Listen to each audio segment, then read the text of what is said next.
segment, I feel that the purpose of African American History Week to month, now looking at it at the brink of the 21st century, is still very important as it was then to now. And I think if we were having a conversation with Dr. Carter G. Woodson presently, he would still feel that, oh my gosh, there's still very strong need to have an emphasis on getting people to learn more about the contributions that were made by African Americans earlier, to try to deal with a lot of the social issues and concerns and problems that exist today. I think he would probably be looking down on it, shedding buckets of tears, because he probably doesn't feel he's bridged that gap, as he probably thought about the miseducation of the Negro at that earlier time period, and on the brink of it being African American History Week to it being a month, and now the 21st century.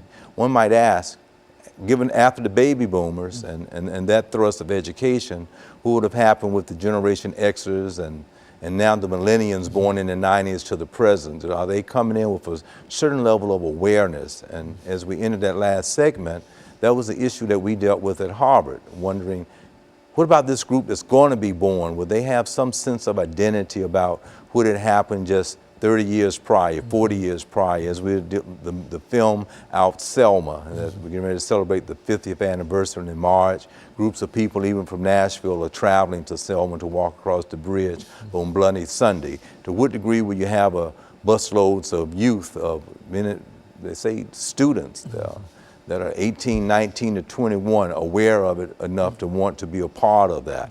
Or has that history been lost? So when that history is lost with a group, I think Dr. Carter G. Woodson would agree, and the reason he's shedding these buckets of tears, metaphorically, is that he probably sensed that there's been a disconnect, even today, with that. And then when you have that disconnect, then you see other problems with voting. Are there going to be a thrust of people wanting to really be active voters and see the political process as an aspect of activism and bringing about change? They want to go in with education, another institution, as he would have had a strong thrust to say, we're going to work real hard and have values of higher education and work hard while we were here, regardless of our social class, that coming into the institution that we're going to leave, different than we were when we came. I want to look at economics. I want to ask the question, well, where are African Americans in the whole economic process? The middle class right now, and see that things have been a bit deplorable. They are not as large as they were when children now in college looking at their parents. It's going to be much more difficult in this technological telecommunication society in which we're living in. And I think some of that, as we look at it institutionally, is connected to what he referred to as that miseducation. It's still very present today as it was then, because we had a sense of that history. I think by and large, people will go at it in a different way. Now, I'm not trying to reduce it to just the African American experience. I want us to understand that Dr. Carter G. Woodson, as well as Du Bois, as well as Thurgood Marshall, Andrew Young, Dr. Martin Luther King, everyone in that forefront of bringing about a movement did something that helped all people within America to be better citizens and America to be a better America. Because if you didn't have that Civil Rights Act, you didn't have that Voting Rights Act, you wouldn't have had Title X.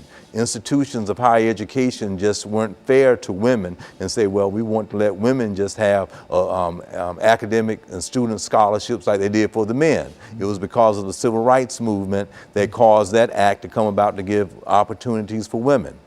When you go into places of business, males would have always had that opportunity. It was that whole civil rights movement that allowed women to have equal opportunities to be on the air, even here at this place that we are talking today, to be on newscasts, to be able to be the next president of the United States. All of those acts helped our society and our institutions to become a better place for democracy.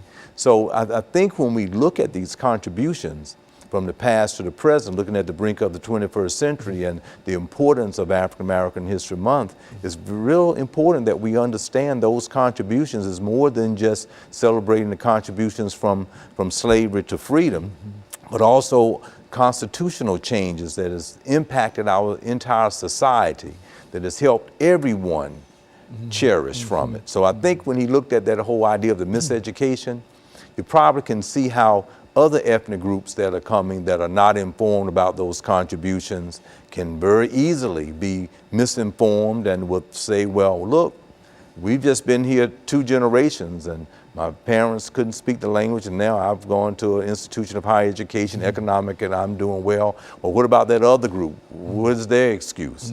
And they could take a very conservative view on looking at things politically and vote against something like affirmative action that is still very present, that not only helped African Americans, but it helped women to have opportunities as well. But people could be very swayed looking at that if they don't know the history. Hence, Dr. Carter G. Woodson, the miseducation.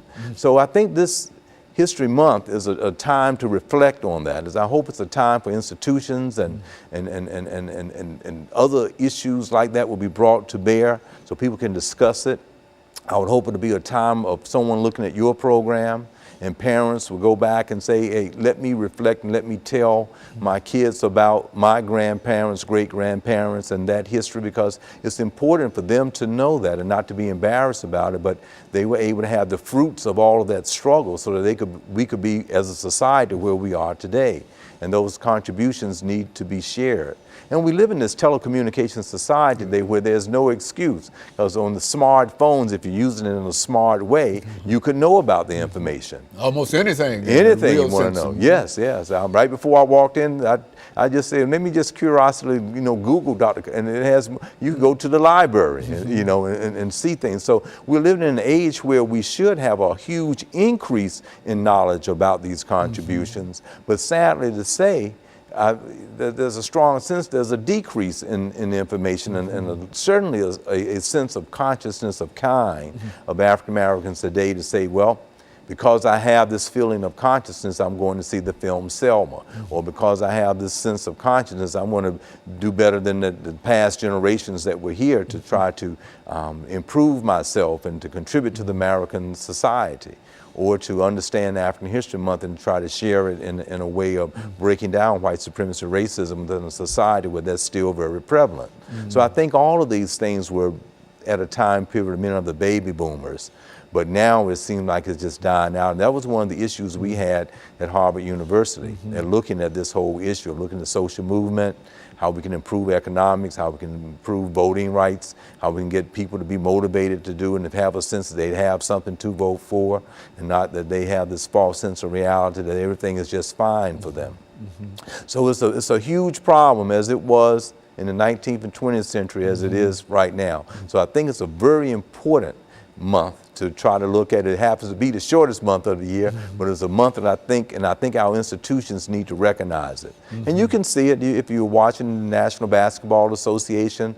Even at the last All-Star game, they did a wonderful job of having the shirts to recognize it. So you're seeing certain institutions like that, in the entertainment institution, recognizing it. Hence, I think he would be shedding, a big smile, Dr. Carter G. Woodson, looking down on how that came into fruition, that we have all these international National Basketball Association players, and they are walking around with a shirt on celebrating it, and they are reaching out to communities, doing projects, doing it, and that's what we need to do in our communities as well. And so finally, you would say that African American History Month, Negro History Week, whatever you call it, is very, very important in terms of bringing together knowledge not only for African Americans in reference to the past, but for all ethnic groups and all cultures and et cetera. Would you agree with that statement? I absolutely would. It's not just for African Americans, it's for everyone. And I would even go as far with diversity in higher education, said many of the textbooks needs to be improved so that they can have much more information. And in our telecommunications society, it will be easy to learn about all of the history of Native American and everyone else. And of course, let me thank you, and let me encourage our audience to tune in again next week for another informative edition of Comments. Thank you and good morning.